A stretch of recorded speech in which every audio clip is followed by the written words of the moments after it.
The old tablet made a familiar chirping sound as it came back to life. I'd fixed dozens of devices like this before, but something felt different this time. Maybe it was the way Harmony had thrust it at me this morning, her voice tight with barely concealed panic. "Trevor, please. I need those old research files before the gala next week. I'm Trevor Bowen, and I fix things for a living. Computers, networks, relationships. I've always been the guy people count on to make things work. My wife Harmony calls it my superpower. Called it, I should say. But I'm getting ahead of myself." The tablet's screen flickered in the dim light of our attic. Dust motes danced around me as I waited for the system to rebuild its cache.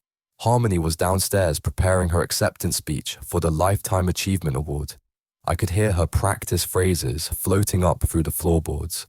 Standing on the shoulders of giants, the tablet chimed again. A flood of old messages started populating the screen. Normal stuff at first. Calendar reminders, shopping lists, email notifications. Then something caught my eye. A message preview from someone named Hugo. "Missing you already. Last night was..." My finger hesitated over the message. This wasn't what I was supposed to be looking for, but something in my gut twisted. I opened it. "Missing you already. Last night was incredible. Can't wait for next week's conference planning meeting." The timestamp was from 3 years ago. My hands started shaking as I scrolled up. More messages, hundreds of them, each one more explicit than the last. Hotel room numbers, secret meetups disguised as mentoring sessions, inside jokes about fooling me. "He doesn't suspect a thing," Harmony had written. Too busy with his computers to notice. The tablet slipped in my sweaty hands.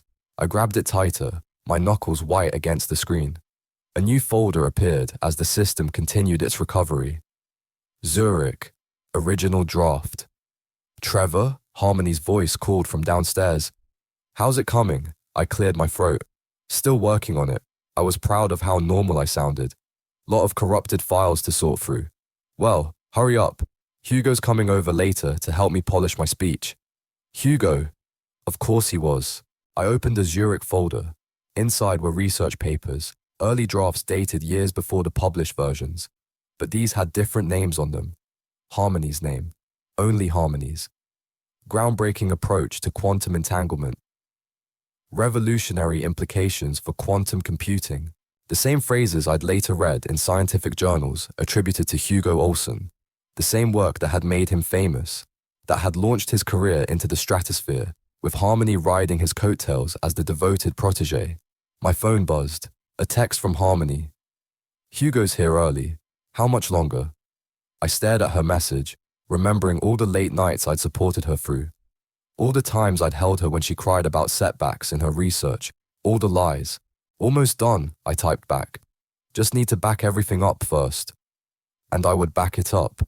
Every damning message, every stolen paper, every piece of evidence that proved what they'd done. My hands moved automatically, creating secure copies as my mind raced ahead to what came next. Below, I heard the front door open. Hugo's booming voice carried up through the floorboards, followed by Harmony's laughter, the same laugh she'd used to convince me I was being paranoid all these years. The tablet chirped one final time. Recovery complete. I smiled in the darkness of the attic. They had no idea what was about to hit them. I sat in our home office, methodically going through every recovered file while their voices drifted up from the kitchen. The sound of clinking wine glasses, laughter, the casual intimacy of people who thought they were alone.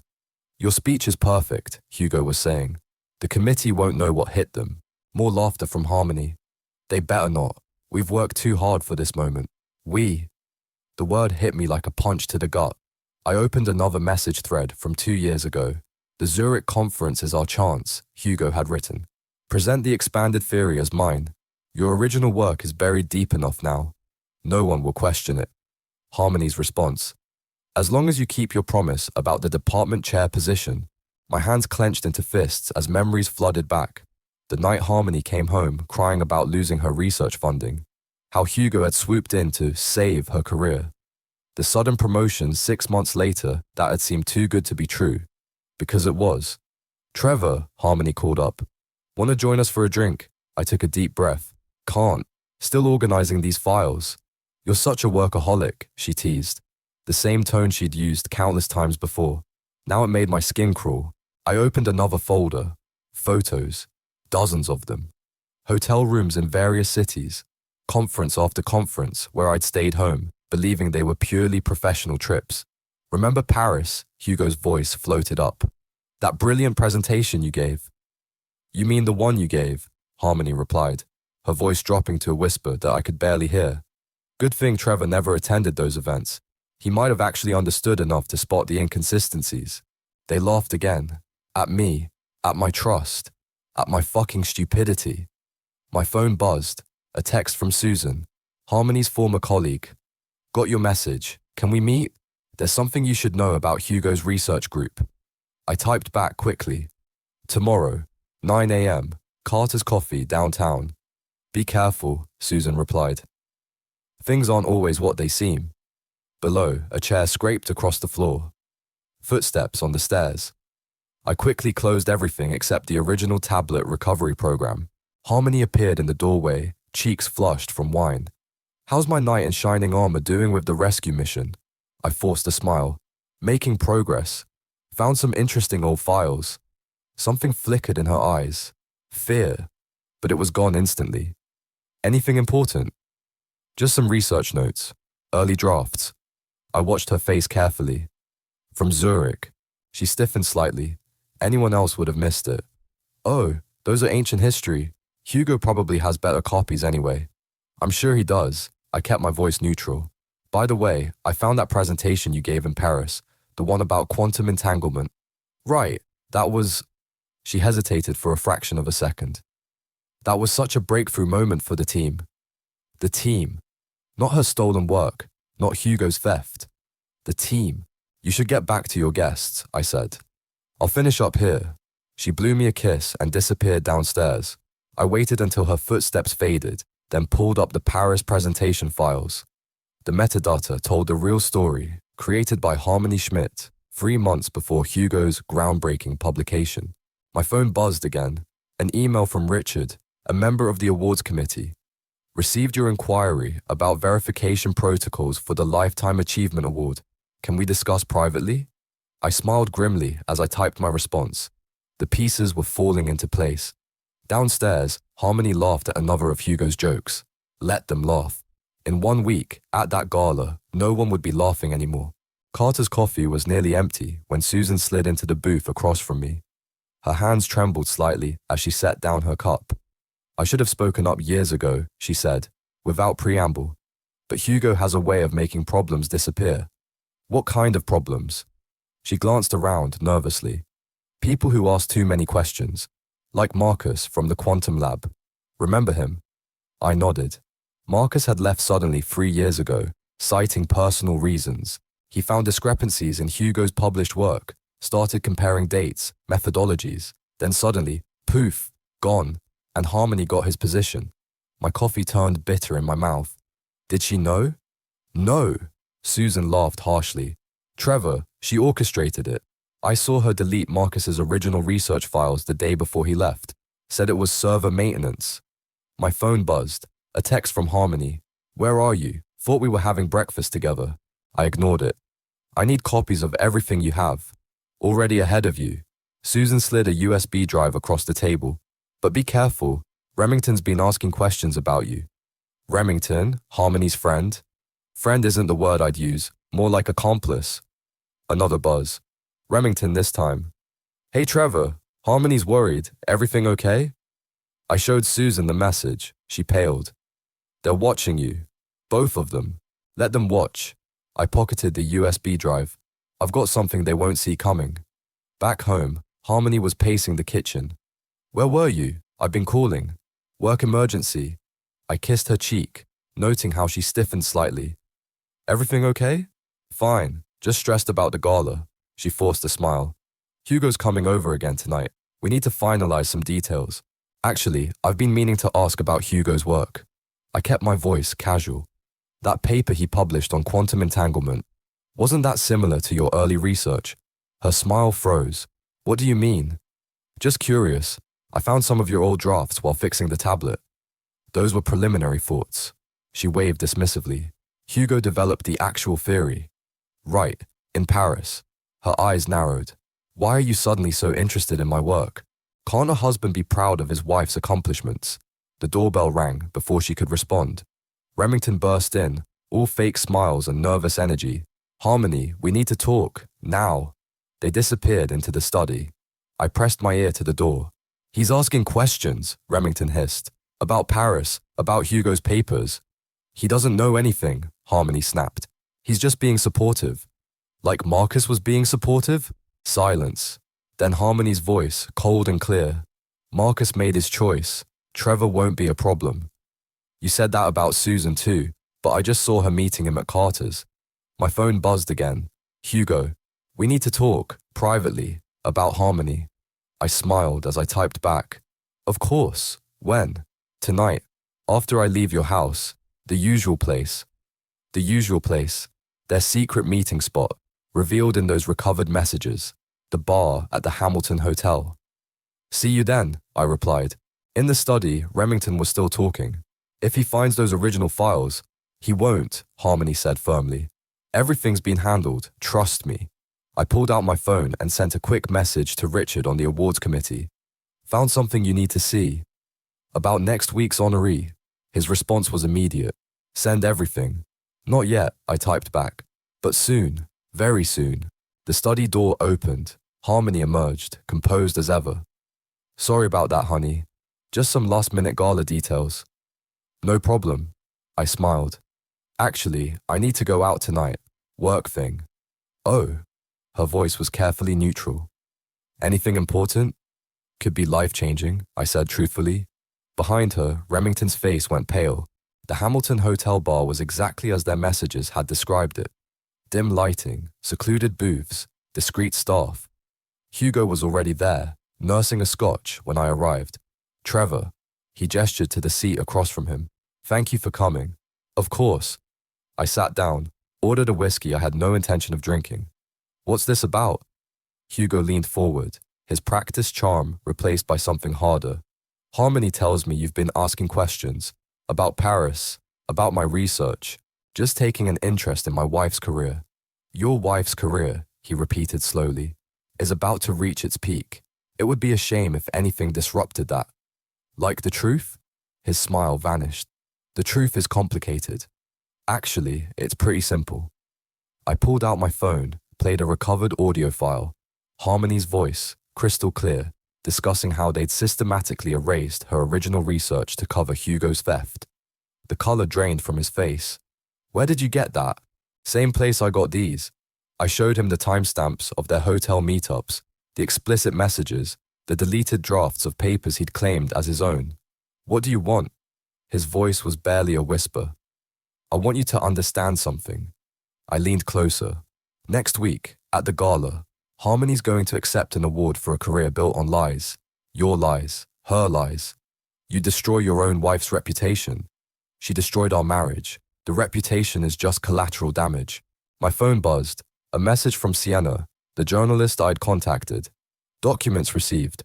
Story runs morning of the gala. Hugo's phone chimed at the same time. He read something, then looked up with real fear in his eyes. Remington says you met with Susan. Susan had quite a story about Marcus, about how Harmony helped you drive him out when he got too close to the truth. That was different. Marcus was going to expose everything. Like I'm about to? He grabbed my arm. Listen to me. This isn't just about the research. There are people involved. Powerful people. The kind who make problems disappear. Like Marcus? Worse. He glanced around nervously. Why do you think Harmony played along? She knew what would happen if she didn't. That stopped me cold. What are you saying? Ask her about Stockholm. About what really happened at that conference 5 years ago. My phone buzzed again. Harmony. Where are you? Hugo's not answering his phone. She's checking up on you, I observed. Worried about what you might tell me? Worried about what might happen to both of us. Hugo finished his scotch with shaking hands. You think you know everything. The affairs, the stolen research, that's just the surface. He pulled out his own phone, showed me a video. Harmony in a hotel room, tears streaming down her face as someone off camera made demands. The timestamp matched the Stockholm conference. What the hell is this? Insurance. Hugo's voice was grim. Everyone needs it in this game, even your wife. Who was filming? Ask Remington. She's been part of this from the beginning. My phone buzzed one final time. An unknown number. Back off now, or Stockholm happens again. To both of them. I looked up at Hugo, saw the same fear I'd glimpsed in Harmony's eyes whenever Stockholm was mentioned. The gala, he said quietly. If you expose this, you're not just burning Harmony and me. You're lighting a fuse you can't put out. I stood up, leaving my untouched whiskey. Maybe it's time for some fires to burn. Behind me, Hugo called out, "You have no idea what you're walking into." But I did. Finally, I did. 3 days before the gala, I met Sienna at a quiet diner on the outskirts of town. She spread the documents across the table, her eyes bright with professional hunger. "This is dynamite," she said. "Career-ending stuff." "But what about Stockholm?" "I'm working on that." I showed her the video Hugo had revealed. "Can you enhance the audio?" She plugged in headphones, listened intently. "There's someone else in the room, a woman, not Remington. Sounds older." My phone lit up. "Remington, we need to talk about Stockholm." "Speak of the devil," I muttered, showing Sienna the message. "Be careful," she warned. I did some digging. 3 other whistleblowers tried exposing this research group. All 3 disappeared. Like Marcus. Worse. One had a fatal car accident, another, suicide. The third just vanished. I typed back to Remington. "Plaza Hotel, 1 hour." Sienna grabbed my arm. "You're not really going. I need to know what happened in Stockholm." I stood up. "Get that story ready. If anything happens to me, release everything." The plaza's lobby was deserted when Remington walked in. She looked terrible, like she hadn't slept in days. "They'll kill her," she said without preamble. "If this gets out, they'll kill Harmony." Who's they? The same people who filmed her in Stockholm. The ones who really control the research funding. She glanced around nervously. "Hugo's just their puppet. Harmony too. Why are you telling me this?" "Because I helped set up Stockholm." Her voice cracked. "I thought it was just about the research. I didn't know they'd use it to control her, to make her help steal other people's work." My phone buzzed. "Harmony, where are you? We need to practice my speech." "She doesn't know you know," Remington said. "About any of it. They're watching her every move." "Who?" She pulled out her phone, showed me an email chain. Names I recognized from the academic world. Powerful people. Threats wrapped in polite academic language.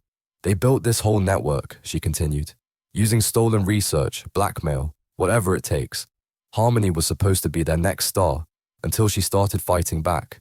The affair with Hugo was her way of getting leverage, insurance." Remington laughed bitterly. "Fat lot of good it did her." Another buzz. An unknown number. "Final warning. Walk away." "They're watching us right now," Remington whispered. "Like they watched in Stockholm." I showed her my phone. "Let them watch. In 3 days, everyone will be watching. You'll get her killed." "No." I stood up. "I'm going to set her free. All of you." Back home, Harmony was practicing her speech in front of the mirror. None of this would be possible without the support of my colleagues. "Sounds great," I said, watching her jump. "Very convincing." She turned, studying my face. "Where were you?" "Meeting a friend, someone who was in Stockholm." The color drained from her face. "Trevor." "Get some rest," I said quietly. Big week ahead.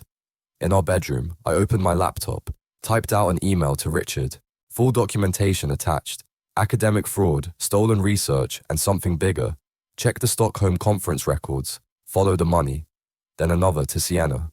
Run the story an hour before the gala. All of it. Finally, a message to an encrypted address Susan had given me. Stockholm video goes public at 8 p.m. on gala night. Unless they want to explain everything to the board first. My phone buzzed one last time. "Remington, you've just signed all our death warrants." I typed back, "No, I've just set you free." Downstairs, I heard Harmony still practicing. "This award represents years of dedication. 3 days, just 3 more days." The morning of the gala, I sat in my car outside the convention center, watching the staff set up. My laptop was open, multiple email accounts ready. Everything timed down to the minute. My phone rang. "Susan. They're making moves. Hugo's been in emergency meetings all morning." "Let them scramble," I said. "Too late to stop it now." "Remington's gone dark. No one can reach her." I checked my watch. 5 hours until the ceremony. She'll surface. They all will. A black SUV pulled up to the venue. Men in suits emerged, looking nothing like academics. One spoke urgently into an earpiece. Security's tripled, Susan reported.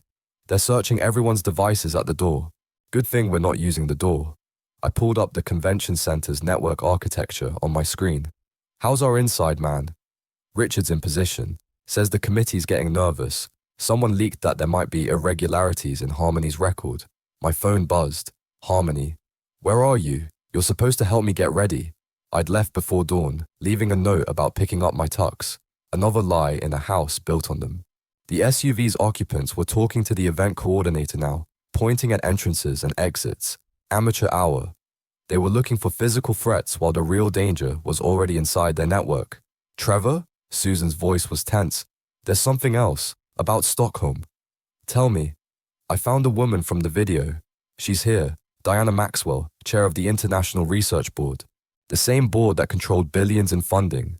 That could make or break careers with a single decision. Send me everything. A message popped up from Sienna. Stories locked and loaded. Sure you want to do this? I thought about Harmony's face in that Stockholm video. The fear behind her ambition. The cage she'd helped build around herself. Do it. My phone exploded with notifications. Harmony, Hugo, unknown numbers, all demanding attention. I turned it off. The convention center's network firewall lit up my screen, trying to block the incoming data packets. Too late. Richard had already planted the access points we needed. Susan again. Diana's calling an emergency board meeting. 20 minutes. Perfect timing. I initiated the first sequence. Emails started flowing to every major scientific journal, every university department head, every research foundation. A commotion at the entrance caught my eye. Hugo had arrived, practically running inside. 2 of the suited men followed. They're sweeping for devices, Susan reported, checking for leaks. They're looking in the wrong direction. I started the second sequence. Social media posts, scheduled tweets, video uploads, all containing pieces of the puzzle. A sleek Mercedes pulled up. Harmony stepped out, resplendent in her gala dress. She looked confident, practiced, perfect. The suit surrounded her immediately, whispering urgently. My screen flashed. The convention center's internal email system was compromised, right on schedule. It's starting, Susan said. Diana's aide just ran out of the board meeting. She looks sick. I checked the time. 3 hours until the ceremony. How's Richard doing? Ready with the presentation modifications. They'll never see it coming. Harmony was arguing with the suits now, her composure cracking. One handed her a phone. Even from here, I could see her face go white. Trevor? Susan's voice softened. Are you sure about this? Once it starts. It started 5 years ago in Stockholm, I said. This is just the ending they deserve. My laptop chimed. Final sequence ready. Through the convention center's windows, I could see the chaos building. People rushing between rooms, phones ringing, careers imploding. I pressed enter. Show time. The gala ballroom buzzed with nervous energy. From my position at the back, I watched Harmony fidget at the head table while Hugo paced nearby, both their phones lighting up constantly. The suits had positioned themselves at every exit. Diana Maxwell took the stage, her practiced smile cracking at the edges. Distinguished colleagues. My laptop showed multiple windows. The presentation slides Richard had modified, Sienna's article going live, and the live stream about to begin. Celebrate outstanding achievement in quantum research. Harmony's phone buzzed again. She looked at it, then frantically scanned the room. Our eyes met. For the first time, I saw real fear there. Diana continued. Our honoree tonight has demonstrated exceptional... The screens behind her flickered. Instead of Harmony's carefully curated career highlights, email threads appeared. Messages about Stockholm, about Marcus, about years of systematic theft and intimidation. Gasps rippled through the crowd. Diana stumbled over her words as she saw what was displaying behind her. Harmony stood up, knocking over her chair. Wait, I can explain, but the screens kept changing.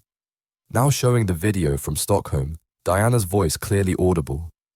Either you play along, or your career ends tonight. Hugo lunged for the AV controls. Too late. His own emails filled the screen. detailing how they'd stolen and suppressed other researchers' work. "Security," Diana shouted. "Shut it down." The suits moved, but the damage was done.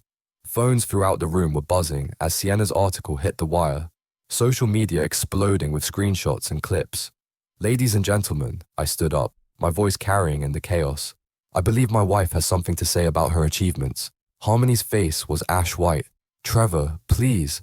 "Tell them about Stockholm," I said. "About Marcus. About all the others whose work you stole." "We had no choice," Hugo shouted. "Diana and the board." "Silence," Diana commanded, but the screens now showed her bank records. Millions in bribes, funneled through research grants. The suits reached for weapons that wouldn't help them now. Richard had locked down the building's systems. Every exit displayed the evidence on loops. Remington suddenly appeared beside Harmony. "It's over. Tell the truth." Harmony grabbed the microphone. "I never wanted. They made me. After Stockholm." "After Stockholm," I interrupted. "You had a choice. You could have exposed them. Instead, you joined them. Helped them do to others what they did to you." The crowd was recording everything now. Live streams multiplying. Careers dying in real time. "The research was mine," Harmony finally said, her voice breaking. "All of it. Mine and Marcus's and the others. Hugo stole it. Diana buried anyone who objected. And I helped them." The suits were retreating now, abandoning Diana as she tried desperately to reach her phone. "Too late," I said. "The board's already received everything, along with every major research institution worldwide." Hugo made a break for the door. Two senior professors blocked his path. "Trevor," Harmony stepped toward me. "I was trapped. They would have destroyed me. Instead, you destroyed yourself." I closed my laptop. "And everyone who trusted you." The police were arriving now, drawn by reports of armed men in the building. Diana was crying, her perfect facade shattered. Harmony sank to her knees. "I loved you. Despite everything, I loved you." "No," I said quietly. "You loved what I represented. The loyal husband, the perfect cover. Just another lie in your collection." Sienna appeared with a news crew. Remington was already talking to the police. The suits were gone, leaving their principals to face the music alone. I walked to the exit as cameras flashed and careers burned. Behind me, I heard Harmony's sobs mix with Hugo's protests and Diana's demands for her lawyer. Justice, I discovered, sounds a lot like chaos. The sunrise painted the courthouse steps in soft orange as reporters gathered for the verdict. Sienna stood next to me, reviewing her notes. 12 counts of academic fraud, she read. 8 counts of conspiracy. 3 counts of criminal intimidation. "And Stockholm?" I asked. "Diana's facing separate charges there. International jurisdiction." She checked her phone. The research board's in complete meltdown. Funding frozen, emergency audits. A police car pulled up. Harmony emerged in handcuffs, her designer clothes replaced by plain business wear. Our eyes met briefly before they led her inside. "Mr. Bowen," a young researcher approached nervously. "I'm Alice. I worked with Marcus before." "Before they forced him out," I finished. She nodded. "He's coming home.